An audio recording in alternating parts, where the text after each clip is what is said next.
Hey, everyone. Thank you for joining me. Here's Weta Digital. Let's flow.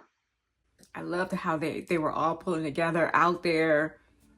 Oh, we're on Digital. I'm just gonna let it play through. On film one, we did 540 shots, and then we did the DVD work right after that. And then we really got into film two, and we were not sure exactly how many shots we were going to get, but we knew it was going to be more than film. Okay. The work was, in a lot of ways, much more difficult because there was a lot more character work. Yeah. Besides Gollum, you had Treebeard, all digital.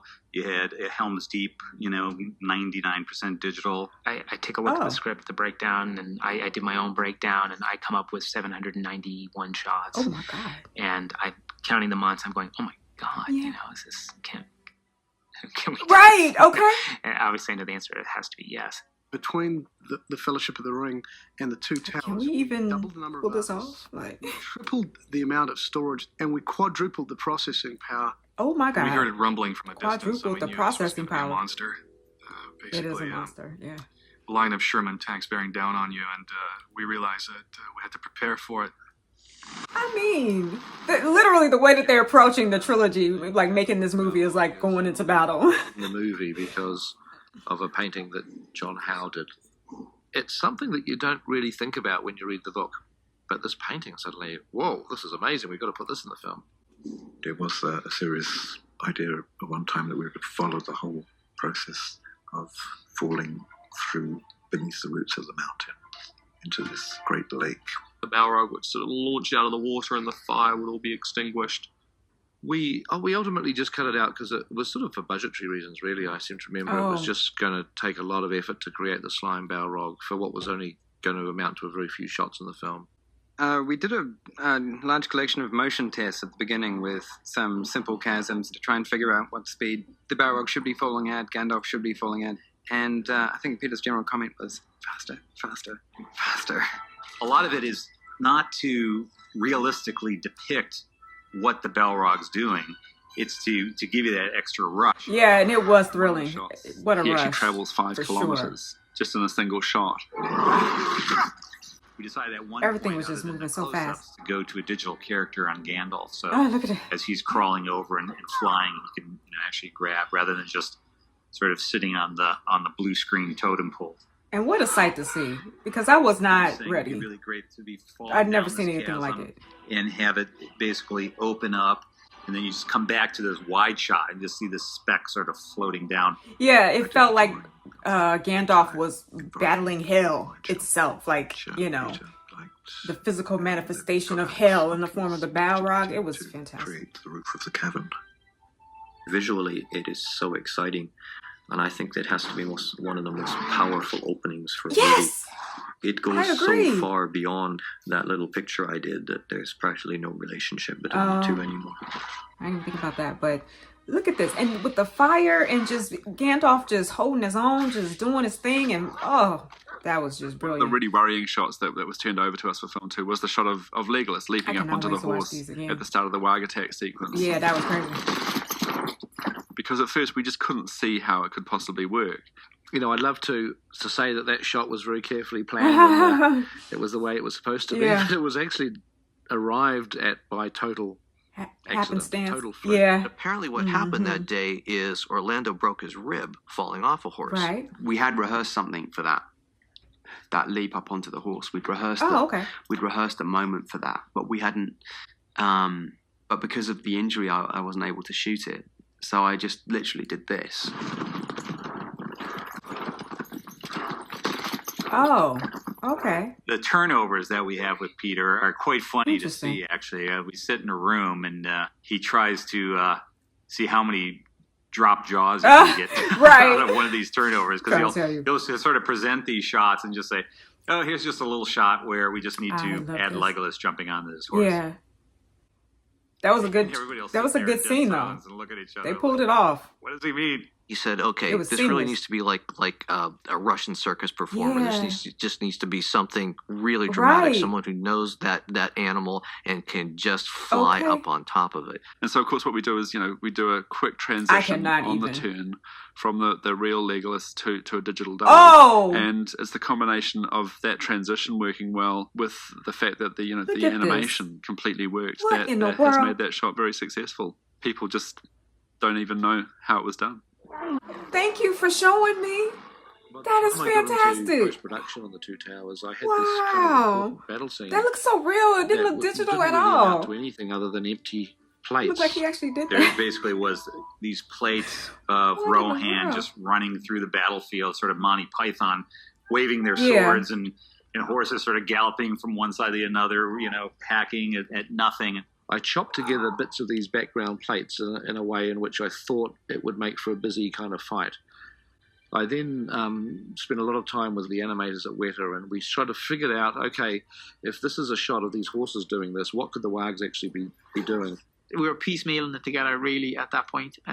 We were trying to find actions that worked and then find plates that we could make those actions work. Right. Okay. There's a lot of stuff going on digitally in that sequence that people may not realize just how complex it was for us. Huge amount of animation. One of the big How did y'all pull this off, by the way? on the show. Because there's so much animation going on in some of those shots. How many people are on each team? The last Because this instructions is I gave outrageous. to Weta were to give me 5 or 6 shots that had takes good so much punctuation. time to I do said, this. look, the fight's kind of working now, and what I need is I just need some real good quick slam bang shots. Wags jumping towards the camera. Because they're spending all this time just doing the rough draft. And almost wipe the camera out. Sort of punctuations, I call them. And then I was able just to take those last 4 or 5 shots, Peter stop them in involved here in and there, everything? just to kind of jazz I it just all up. don't understand it. When I first got here on film 1, I sort of was perusing through all the films and all the different elements that were shot. And I came across all these Treebeard blue screen shots. And it was sort of one of those horrifying moments when you look at it and you think to yourself, what is this? What do you mean? Because it's basically this big rubber tree with these guys, and you see 5 of the model shop guys like making this thing walk like a giant tree with these giant pipes. Yeah. And that's exactly what it looked like. It looked like this big tree just I see. He's trying to bring it into life. Okay. As fantastic as the puppet is, it's very hard to articulate the face on that kind of animatronic. Oh. And so we were faced with the question of how do we animate Treebeard to give him the expressiveness love the that a character animatronic. like that needs. Let's say we just do the mouth part, and then just have the mouth moving and just have this big, glassy-eyed guy. Okay. So that we talked about that for about 2 minutes and realized that wasn't going to work. Okay. What we eventually ended up using were the live action plates, retaining as much of the puppet as we could because we had the hero actors touching and contacting things and wiggling branches and whatnot. Right. And then splitting out the face and replacing that with a digital face. Oh. Really? That will out. lead you past Isengard. What? We took a laser scan of the full-scale puppet head, so the head was incredibly detailed. We had every crack in the bar. I am We just did a full facial animation rig using the same sort of approach so as Gollum. impressed. I think Look at Treebeard's this. head is the most complex thing we rendered on film too. So they Gollum would were take, able I don't know, to typically 8 minutes a frame. Treebeard could make easily the take face 48 digital. hours to render a single frame. From the animation standpoint, you have to look at what your limitations are and work inside that box. Right. That box with Treebeard got so small because the practical element had already a movement that was established. We tried to animate it in an almost stop motion-esque, jerky way in the first few scenes where he shows up, so you actually get a feeling that he hasn't moved in a long time. Because we're matching into live action, every time we cut to a wide and we have, there's no element shot for Billy and Dom. So we have fully CG characters. When you look at it on a computer monitor, it's tiny. You throw it up on a 60-foot screen, now you're going to notice. And that has to feel like naturalistic movement. It has to feel real. Yeah, it felt real. Even though Treebeard was designed very, very early, the remainder of the Ents. They were one of the last things that got designed for the two towers. Oh. And we had to create what was eventually going to amount to an entire forest full of Ents. Yeah. We got sketches from Alan Lee on how he thought they should look, all the different species, ash, birch, beech. There's 8 different species that we were to model. Mad Ape kind of developed a piece of code that he called Grove, which we could essentially dress each of the digital models with a variation of foliage of different lengths and different amounts of canopy and leaves. The attack on Isengard is obviously one of the key climactic scenes of the two towers, and it was a very complicated scene that we addressed kind of a bit too late, really. Mm-hmm. Peter asked the animation team to do vignettes and to come up with ideas for the battle. It's always lovely to be able to go to the animators and say, look, here you go, just take a crack at it, do something entertaining. Because they had to just come up with it on their own. Okay. We had a little meeting of the 15 or so folks who were animating the Ents, and we just kicked around how the orcs can be a danger to the Ents. So they hit them with torches. Yeah. Hit them with flaming arrows, and they pull them down, and they chop on them with axes. Do a lot of nasty stuff. Yeah. Throw termites at them, whatever the hell they do, right? We saw wild shots where you just, unscrew the head of an orc like a bottle and pop it off. I mean, some of them, we didn't expect them to make it into the film at times, but they are in there, and they come from another part of someone's mind. Yeah. Okay. But for the most part, Pete went for the more outrageous stuff anyway. So I'm telling you, to see those Ents and trees come to life, fighting was just the best feeling for me. Go for the gag, if it's there. Oh, it was so good. The origins of Massive really date back to 1996. At that moment in time, we thought that we were going to be doing a remake of King Kong. Peter had been speaking with Stephen Regulus, who was the developer of Massive, and Stephen had come to him with an idea for a way to achieve large crowd scenes. I suppose what Peter Jackson was originally asking for is a system that allows us to show at least tens of thousands of people in battle. The great thing about Massive, the thing that really gives it its edge, is that it uses artificial intelligence to add individual characteristics of behavior to every individual person, or agent is the term that you'll hear used whenever we talk about Massive. It's an AI term. I believe that we need to simulate the interactions of individuals realistically to get decent crowd behavior. Okay. And so this meant simulating a vast amount of detail, the hand positions and toe positions of every one of 50,000 people in a scene, and have them all aware of each other. How did you do that? The soldiers in the army literally gets a brain, and you sort of treat each one of these guys as sort of an individual character rather than this group. First test of Massive that I ever saw was a single creature, not articulated, just a little block man walking around inside of a blue-black maze. Yeah. I wanted them to see. We react realistically to things because we're real, and in the real world you see and you hear. You can actually pick an agent and look through his eyes and see what he can see. Down in the bottom left, you can see a representation of what this agent can see. He's actually trying to figure out who he's going to hit next based on his vision. Oh, Each one of these guys can hear what's around them, so they can react. If a fell beast is screeching, they can all look up, or if they hear clanking armor, they turn around. This is outrageous. Sound in Massive is a virtual representation of sound rather than the real thing, of course. We can see a circle in the interface, which represents how far that sound carries. So we know that anyone inside that circle can hear that agent.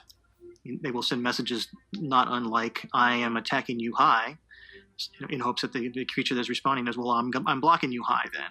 Or if we've dialed the intelligence down, I'm blocking you low. So the two characters are interacting with each other in that way? That really began to encourage us about what we were going to be able to achieve was the Brain Man test. Here was a guy who's intelligent enough to actually examine the terrain around him, to know the pitch of the terrain around him and make decisions based on that pitch. Based on what's going on around an agent, they'll make a decision of what they want to do next. They're usually fairly simple decisions, like move forward, move backward. If there's an enemy in front of them, then they can execute an attack. This is If there's an enemy in outrageous. front of them that's attacking They them, did can actual execute a defensive AI in order to get the The most crowd convenient way of getting that information to do into what they, Massive is the to crowd in the motion battle capture and a all real that to do what they wanted so to you do. record a three-dimensional recording of the movements of a real person, and then we record hundreds of those, very specifically tailored to the capabilities of that agent. What? I design the movement so that the actions move in and out of transition points, much like it would in a video game. Yeah, that's what I'm thinking. Video game. This is what they do for these video games now, where it just seems so real. That would be another one.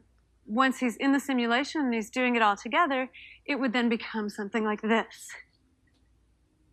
And so by giving these CG Listen, opponents and I intelligence am and just a beside library myself of because possible what fighting moves that they're able to do, I you know, didn't even you end up with this sort consider. of relatively realistic looking fighting that you're not controlling, you're just watching Yeah, it.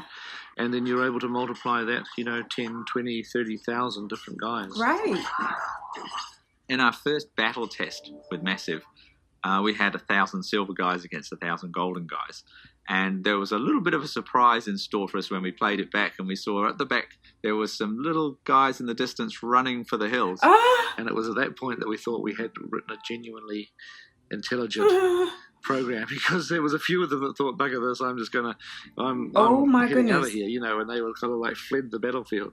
But actually what was happening Wow. was their brains were a little bit too simple, and if they couldn't see an enemy, they would run. And those particular guys happened to be facing away from all the enemies at the start, and they were running. It's interesting and cool from a technical standpoint to have a lot of little artificial life creatures running around on the screen and hacking and slashing at each other. Yeah.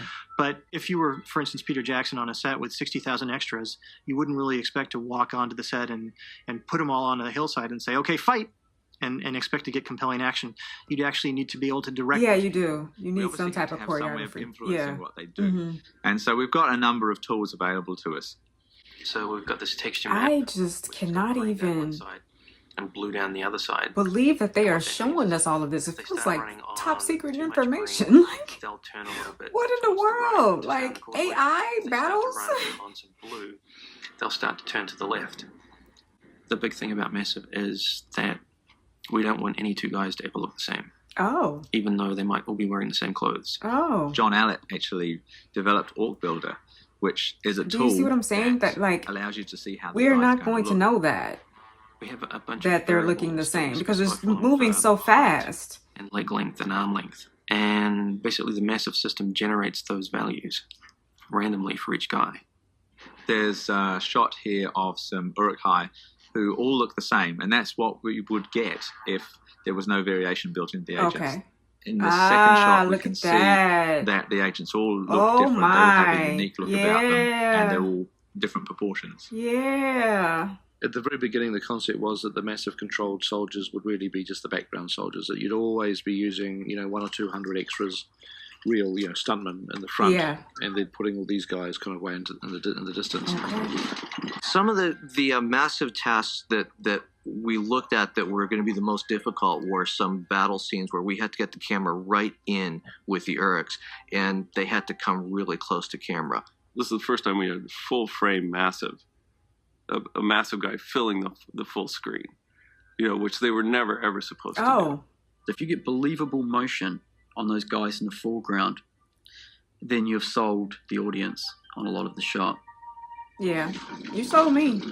It was a test. Because there's no way in the world. I thought that was an actual person standing on that rock. Looked very, very realistic, and also the modelling. Telling me that of was the an soldiers, AI? the armor, and the hair and everything that the Uruks had. Just a you digital were able orc? to, put Really? These CG guys right up to camera. We have shots of them going right past the camera, up close through the I would foreground. never have known that, especially seeing how they exposed all the, different extras. They're actual people. So I'm just thinking they're that looks fine. replicating the extras. You know what I mean? But they are literally There's so many creating different ways that Helm's an Deep is AI realized in army. the film. There was the quarter scale miniature of Helm's Deep, Thousands. which was built on the quarry set. It was used for all the big crowd shots of guys going up against the walls, fighting on top of the walls, etc. Look at this. There was a 35th scale miniature that was used for wider shots where you typically had to see more of the valley. We had the task of integrating these various elements together. And the first thing we did was took our digital versions of the surveys of all these different scale miniatures and full-scale sets and created a digital model of Helm's Deep. Anything that was up close was normally a photographed element. Okay. As things sort of went from the mid to the far background, they would start becoming virtual simply because it didn't exist out there in reality. There's a couple of shots where the camera flies over top of Helm's Deep fairly close, and it has to be full scale because it's got recognisable actors. It's got Theoden and it's got Aragorn walking across the top. But all that was built of Helm's Deep was just the top portion. And then down below them, you'll also see Helm's Deep going down with more people. Well, that bit down below and those people, they're all digital. So what we had to do is we would take the footage of these guys walking across the battlements, and we had to sort of put that 3D Helm's Deep going back down there. We had to reconstruct the miniature to build the front of it and the back of it and add a camera move to that. That shot did have just about everything in it. It was very difficult just because it was a live action set that we had to replace everything behind it. You think? The first big Helm's Deep CG shot we did My goodness. was one that we wanted to create for a teaser trailer. It was the worst plate imaginable. This shot was just intended to show Peter what it would look like to do a shot like this and give him a feel. But, and there was no intention to ever use this shot. It had too much junk in the frame.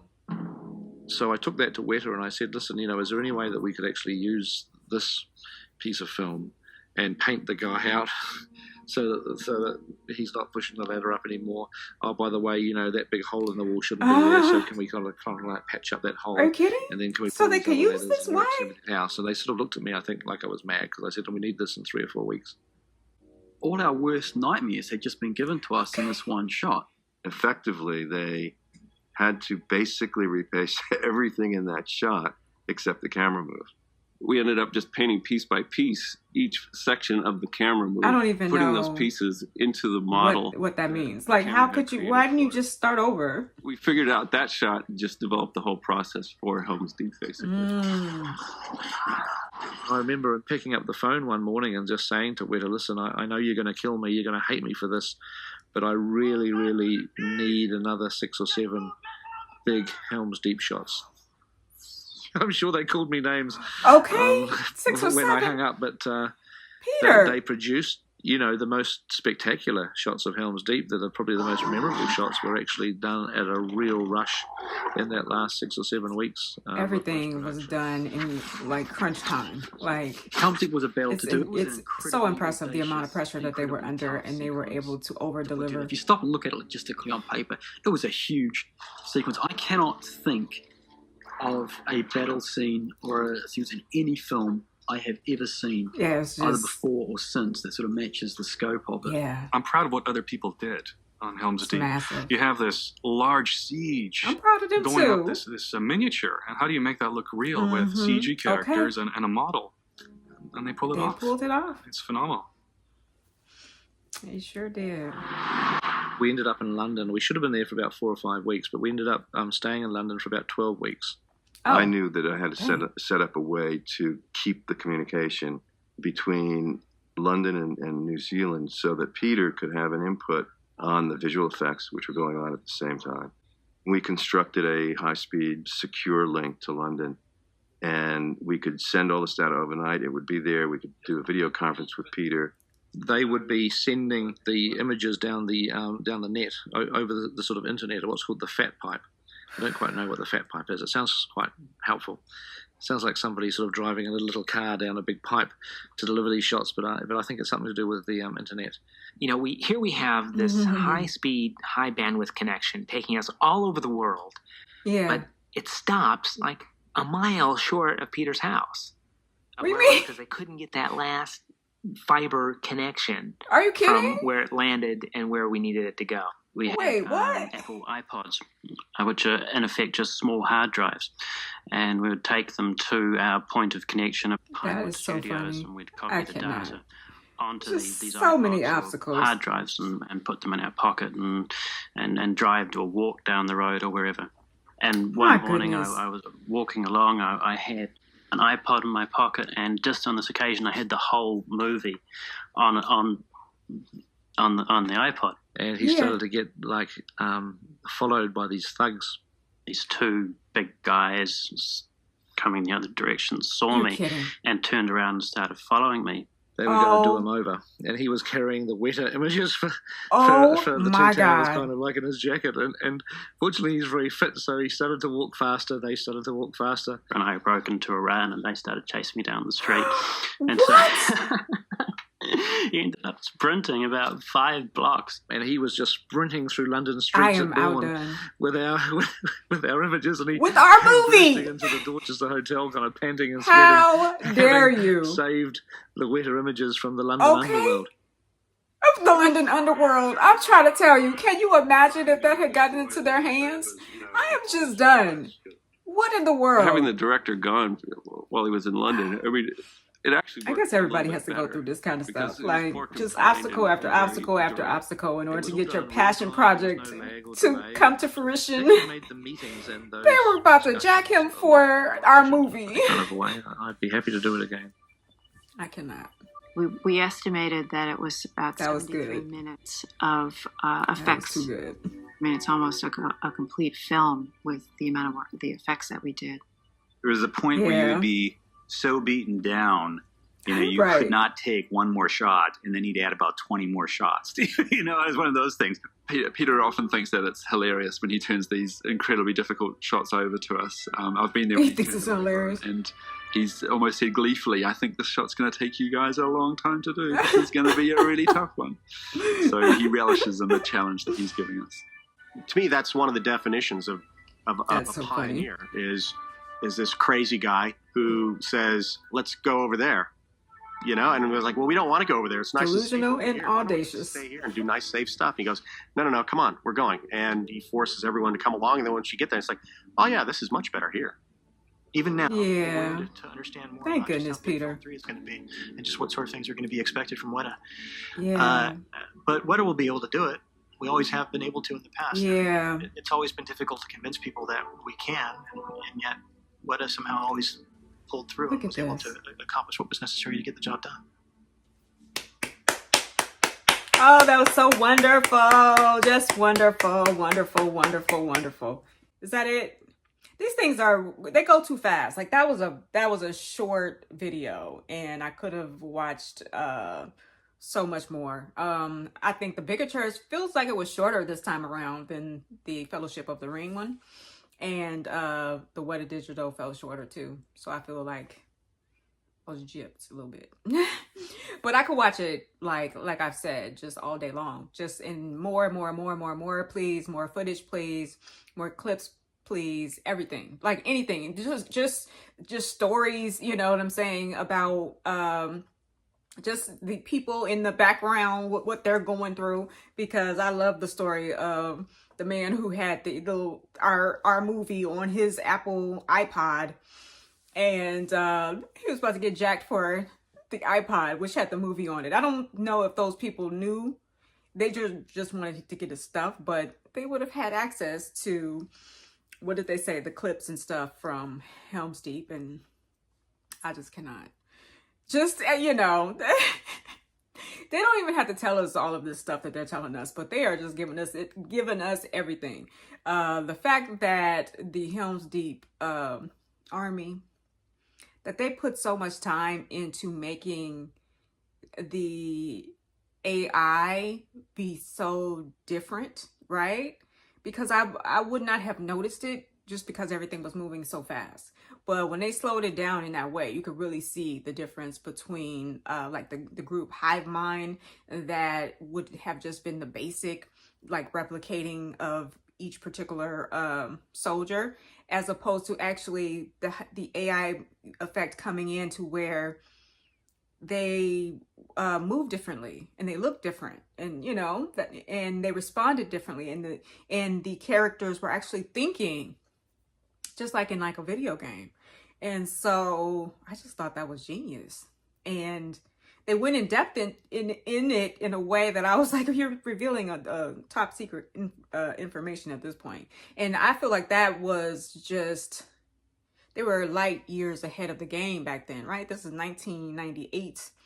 And so, and they were already doing this type of thing back then. Like, that's why the movie still holds up to this day, because they were, you know, at the top of their game even back then. So, and pushing the boundaries of just thought back then, right? So they were just innovating every step of the way. And, you know, they just blew it out of the water.